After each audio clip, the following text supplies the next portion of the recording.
Chapter 40 उस समय नदी का प्रवाह बहुत तेज धारा के साथ बड़े द्वीपों से संकरी शाखाओं में विभाजित था। उनमें से एक पर कुछ चरवाहों की झोपड़ियां थीं, लेकिन उनका सटीक अवलोकन करना असंभव हो गया था क्योंकि गुब्बारे की गति लगातार बढ़ रही थी। दुर्भाग्य से ये और भी दक्षिण की ओर मुड़ गया और कुछ ही क्षणों में डेबो झील को पार कर गया। डॉक्टर फर्ग्यूसन ने अपने हवाई यान को पूरी तरह से फैलाकर विभिन्न ऊंचाइयों पर हवा की अन्य धाराओं की तलाश की, लेकिन व्यर्थ, और उन्होंने जल्द ही प्रयास छोड़ दिया, जो गुब्बारे के घिसे हुए ऊतकों के खिलाफ दबाव डालकर गैस की बर्बादी को बढ़ा रहा था। उसने कोई टिप्पणी नहीं की, लेकिन वो बहुत चिंतित महसूस करने लगा। उसे अफ्रीका के दक्षिणी भाग की ओर ले जाने के लिए हवा का ये हट उसकी गणनाओं को विफल कर रहा था, और अब वह नहीं जानता था कि किस पर निर्भर रहना है। अगर वह अंग्रेजी या फ्रांसीसी क्षेत्रों में नहीं पहुंचता, तो गिनी के तटों पर रहने वाली बर्बर जनजातियों के बीच उसका क्या होगा? वह वहां से जहाज तक कैसे पहुंचेगा जो उसे वापस इंग्लैंड ले जाएगा? और हवा की वास्तविक दिशा उसे सबसे बर्बर जातियों के बीच दहोमी के राज्य की ओर ले जा रही थी, और एक ऐसे शासक की शक्ति में जो अपने सार्वजनिक समारोहों में हजारों मानव पीड़ितों की बलि देने की आदत में था।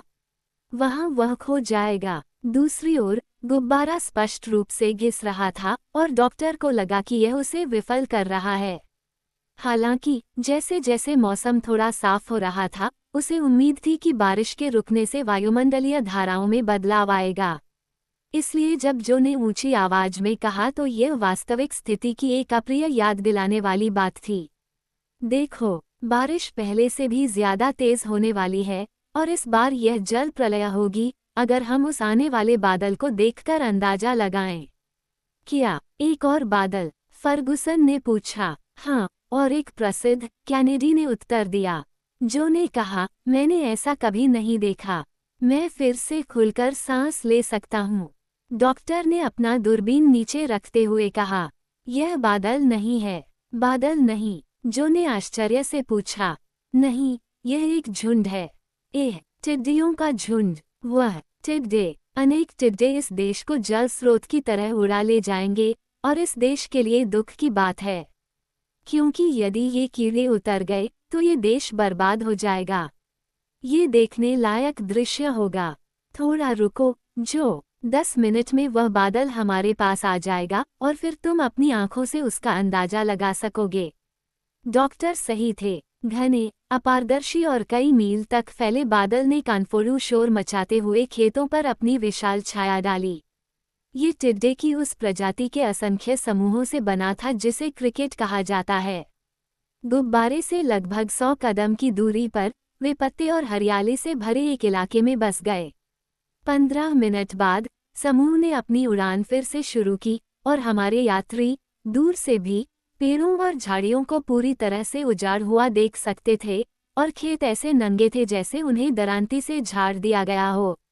कोई सोच सकता था कि अचानक सर्दी धरती पर उतर आई है और इस क्षेत्र को पूरी तरह से बंजर बना दिया है। अच्छा जो, तुम इस बारे में क्या सोचते हो? ठीक है डॉक्टर, ये बहुत ही अजीब है, लेकिन बिल्कुल स्वाभाविक है। एक टिड्डा छोटे पैमाने पर जो करता है, हजारों टिड्डे बड़े पैमाने पर करते हैं।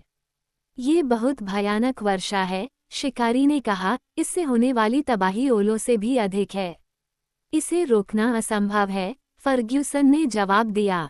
कभी कभी निवासियों के मन में इन कीटों की प्रगति को रोकने के लिए जंगलों और यहाँ तक कि खड़ी फसलों को जलाने का विचार आता है, लेकिन आग की लपटों में डूबने वाली पहली पंक्तियां उन्हें अपने द्रव्यमान के नीचे बुझा देती हैं, और फिर झुंड के बाकी लोग बिना रोक टोक आगे बढ़ जाते हैं।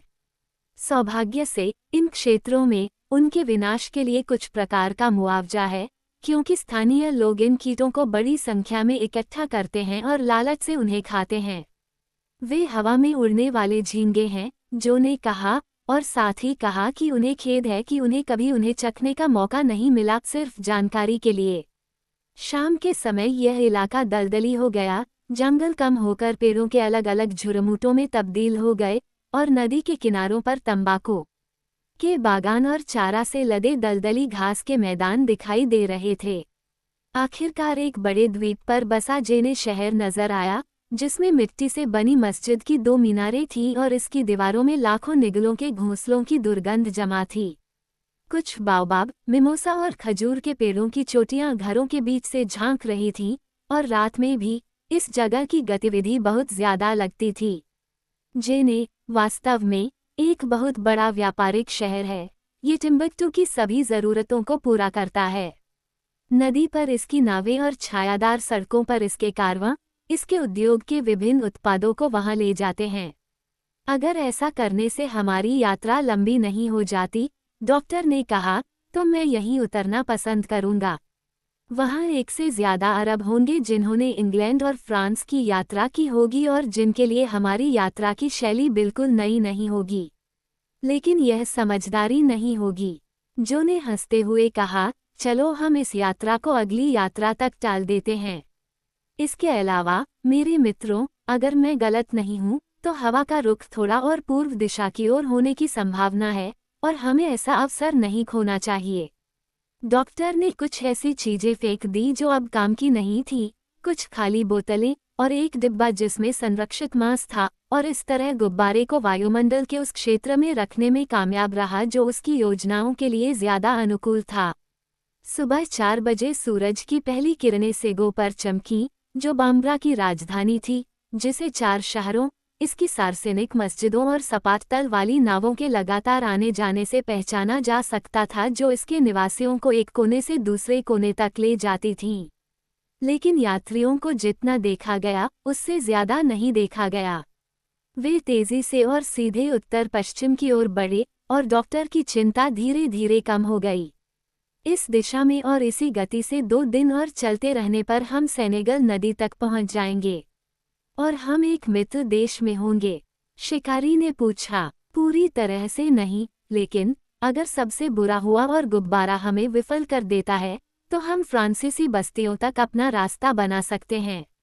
लेकिन इसे केवल कुछ 100 मील तक ही टिकने दें और हम बिना थके, बिना किसी चिंता या खतरे के पश्चिमी तट पर पहुंच जाएंगे और यह बात खत्म हो जाएगी। जो ने कहा, हाय हो, ये तो बहुत बुरा है। अगर इसके बारे में बताने में मुझे खुशी न होती तो मैं फिर कभी इस जमीन पर पैर नहीं रखना चाहता। क्या आपको लगता है कि कोई हमारी कहानी पर यकीन करेगा, डॉक्टर? कौन बता सकता है, जो? हालांकि एक बात से इनकार नहीं किया जा सकता, 1000 गवाहों ने हमें अफ्रीकी महाद्वीप के एक तरफ से शुरू होते देखा और 1000 और लोग हमें दूसरी तरफ पहुंचते देखेंगे, कैनेडी ने कहा, और उस स्थिति में मुझे लगता है कि यह कहना कठिन होगा कि हमने उस सीमा को पार नहीं किया है। डॉक्टर, जो ने फिर से गहरी सांस लेते हुए कहा, मैं अपने ठोस सोने के अयस्क के बारे में 1 से ज्यादा बार सोचूंगा। कुछ तो था जो हमारी कहानी को और भी मजबूत बनाता। प्रति व्यक्ति सोने के एक दाने से मैं अपनी बात सुनने के लिए और यहाँ तक कि मेरी प्रशंसा करने के लिए एक अच्छी भीड़ जुटा सकता था।